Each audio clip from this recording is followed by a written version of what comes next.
outline the challenges which are out there. So there is high energy cost, which is machines operating suboptimally, consuming high amount of energy.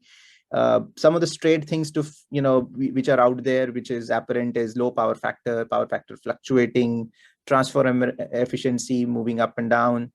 And wherever there are plants which have HVAC, we have seen that, there is sometimes a lot of manual operation, which leads to even higher energy consumption. And when it comes to machine health, it's important to understand. I mean, right now there is no benchmarking to sort of say that, if there are machines which are doing the same job, which are the ones which are energy efficient and which are the ones which are not energy efficient. There is typically a preventive maintenance that's done for all machines, but that does not necessarily mean that all of them are operating at the same efficiency. There are, and machine health is also affected by input voltage, health of induction motors, which are out there. So I think, that's a visibility that's been hard for organizations to get, because simply there is no data around it. And then finally, with another important piece is electrical health and safety. That how do you do? Is there a current and voltage, balanced across all your, electrical circuits?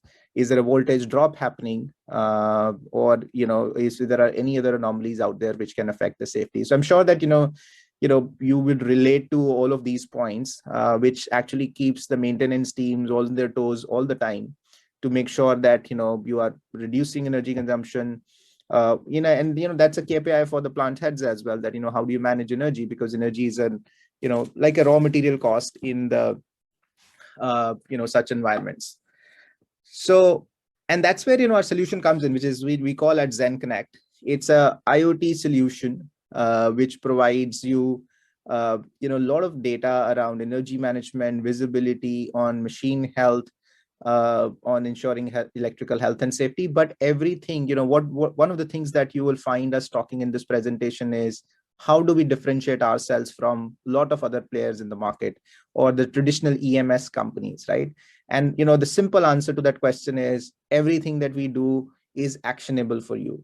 And those actions are predefined in our system in terms of identifying problems, or discussed with you that this is a problem that can possibly be there in your environment, and we sort of create algorithms or even simple if then else rules to sort of say that this is what will create a trigger or an alert.